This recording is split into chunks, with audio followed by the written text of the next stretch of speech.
vida de la garrapata, no se alcanza a observar, pero hace mención que tiene dos fases principalmente. Cuando están recién eclosionadas o recién nacidas, que es la fase larvaria, en esta etapa están abajo del animal, ahí no son propiamente un parásito, están abajo y están comenzando su desarrollo. Una vez que suben al animal, entonces sí comienza la fase parasita, que es la línea que alcanzamos a observar al centro, la fase parasita, y comienza a alimentarse de la sangre del animal. Entonces es donde entra el contacto de la saliva, si es que están infestadas, y es donde pueden transmitir estos tipos de enfermedades, ya sean los protozoos, bacterias o rickettsias. ¿Sí? Depende de la clasificación del organismo que lleguen a transmitir, y son según sus efectos.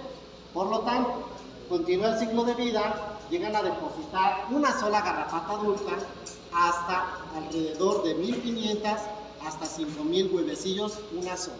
Por eso es que se expanden rápidamente. Entonces, por eso es la desventaja de lidiar contra ellas, porque son muy resistentes. Precisamente el hecho de ser ácaros, sus capas, sus patas, su sistema digestivo son muy resistentes. Otra cosa es que este tipo de insectos, más bien dicho, de parásitos, llegan a generar mucha resistencia a los productos químicos, o ya sean orgánicos, si es que se llegan a utilizar, y tristemente generan resistencia y sus generaciones van heredando esto. Por lo tanto, existe la norma de control de la garrapata en estas zonas, que una vez que salen de las zonas deben de llevar guías fitosanitarias para poder pasar a otras zonas, cuando debería de ser o se debería implementar de forma legal. Ya que no se implemente, ya es cuestión de las autoridades, ¿sí? Pero debería de ser. Por eso la importancia de transportar animales que vengan de zonas libres o con cierto control, ¿sí? Entonces, esa es la importancia. Para eso están las control de animales. Las juntas de vigilancia. Por último, aquí que no está Adrián, no sé dónde esté, le tocaba esta parte en donde hace referencia a una norma oficial mexicana, que es la NOM 01 SAC-CAN, que a partir del 2015, en diciembre, entra en vigor. Es decir, tiene que hacerse de manera obligatoria. Así como los carros tienen una documentación, una regla para poder transportarse, que llevan un control, numeración de placa, si es un tipo de servicio, si es de transporte público, si es de transporte personal, si es comercio, si es de carga pesada, llevan ciertos códigos y coloraciones que nos van a indicar de qué se trata, ¿no? Y a dónde pueden incluso viajar, solamente en la zona, a nivel nacional, inclusive en el extranjero. Entonces, esta norma oficial nos dice que es obligatorio identificar con el arete SINIGA o SINIDA para bovinos y colmenas. ¿Qué son los bovinos? Vacas. ¿Y las colmenas? Las abejas, pero todo el conjunto, la miel, todo. Entonces, es de manera obligatoria identificar estos tipos de especies con identificadores SINIGAs que son oficiales, que por sus siglas significan Sistema Nacional de Identificación Individual Ganadero, y llevan ciertos códigos. Alcanzamos a visualizar aquí, en estos pequeños aretes, estas 4 numeraciones últimas, que son códigos de control, es decir, numeración progresiva. Anterior a esto, tenemos 8 o 6 numeraciones anteriores, en donde nos marca el código e inicia con el código 00. Quiere decir que ese código inicia con el ganado bovino. En el código, si no me equivoco, que es el código 03, que son abejas, ahí nos estamos dando cuenta, debería de ir en el disco de identificación. Y posteriormente, en el caso del estado de Michoacán, que somos un distrito, se identifica con el código 16, entonces empezaría 00, perteneciente a ganado bovino, y 16, perteneciendo al estado de Michoacán. Debería de ser incluso por número del municipio, pero por lo tanto, hasta ahí va ahorita a nivel Michoacán. Quienes traen otros códigos nos podemos dar cuenta de qué estado proviene ese ganado y hacia dónde va. Posteriormente nos dice que para ser movilizados, estos animales deben de ser obligatoriamente identificados. Y dice, de acuerdo a lo establecido en la norma oficial mexicana y dispuesto por las autoridades sanitarias. Esto nos indica que nos podemos dar una trazabilidad y rastreabilidad, a lo cual, de dónde nace ese animal, a dónde va a pasar a un proceso de engorda, crianza o mantenimiento, y a dónde inclusive va a llegar para ser procesado o terminado este animal.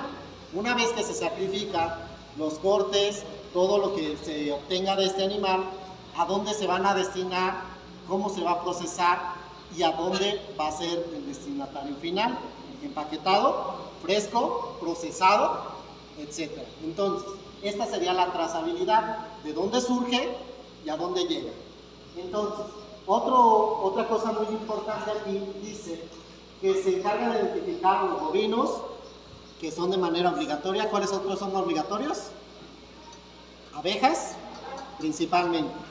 Son de forma voluntaria hasta ahora, lo que es el ganado caprino, borregos y equinos. En el caso de equinos son microimplantes de tipo chip con lectores digitales para poderlos identificar, pero existen, en donde nos va a decir dónde nació, cuál fue su origen, por dónde y dónde ha pasado, o quiénes han sido sus dueños, y nos podemos identificar, ¿sí? En el caso, para ir terminando esta parte, también nos dice que estos animales o estos identificadores nos sirven para dar la trazabilidad. Es decir, llegó el producto final a X consumidor, se infectó, por ejemplo, de una enfermedad que puede ser salmonela, ¿sí? Esta enfermedad es causada por una bacteria. ¿Y dónde fue durante todo ese proceso, ese paso? ¿Dónde fue que se contagió? ¿Sí? Entonces, la salud pública, recordemos que nos dice que debemos garantizar que el producto llegue a su consumidor con cierta calidad, en donde a pesar de los nutrientes que va a aportar, no te va a hacer daño. En el caso de lo que se usa para la engorda de bovinos, que es, no es correcto, pues, ¿cómo se le llama eso? Hay varios aditivos. El principal que se usa, ¿cuál? La muterona. Es el más dañino y el más común que se utiliza y el que todo el mundo busca. Entonces, también eso nos va a identificar de dónde. Hasta dónde nos vamos a dar cuenta en caso de que le haga daño a alguien, pues en el consumidor. Pero tú también, como comerciante o como intermediario de este producto, también puedes ser un proveedor confiable, se le llama.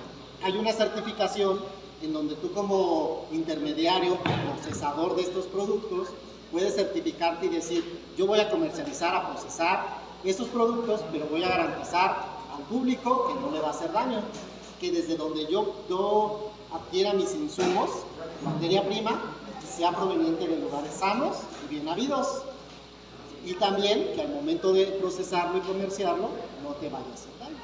Esa es la ventaja de esto. Entonces, por ese tipo de identificadores, que es la trazabilidad, podemos darle seguimiento ahora en el sentido contrario. Primero fue rastreabilidad, de dónde nació, a dónde llegó, y ahora va a ser viceversa. Una vez que llegó al productor consumidor, si es necesario, se puede dar seguimiento a la inversa. Dónde se procesó, de dónde se dio su origen, dónde se engordó, dónde nació, quiénes fueron sus dueños, y entonces sí, indagar en qué momento y quién es el responsable de tal situación. Otra característica importante que en historia o en algunas situaciones ustedes han visto, que es el libre comercio. El libre comercio nos indica que pueden trazar una línea de comercialización de productos, en este caso los de origen animal o del campo, no están excluidos de. Michoacán es el 7º estado actualmente en la producción de ganado bovino y que se llega a exportar a los estados del norte, incluso al país vecino, que son líneas terminales. Ahí los ceban, los engordan y ahí se distribuyen todos estos. Y es de manera obligatoria, por este tipo de trazabilidad, en este tipo de arete oficial, que para poderlos llevar a esos estados, incluso al país vecino, tienen que llevar este tipo de identificador. Es de manera obligatoria, si no, ni siquiera procede.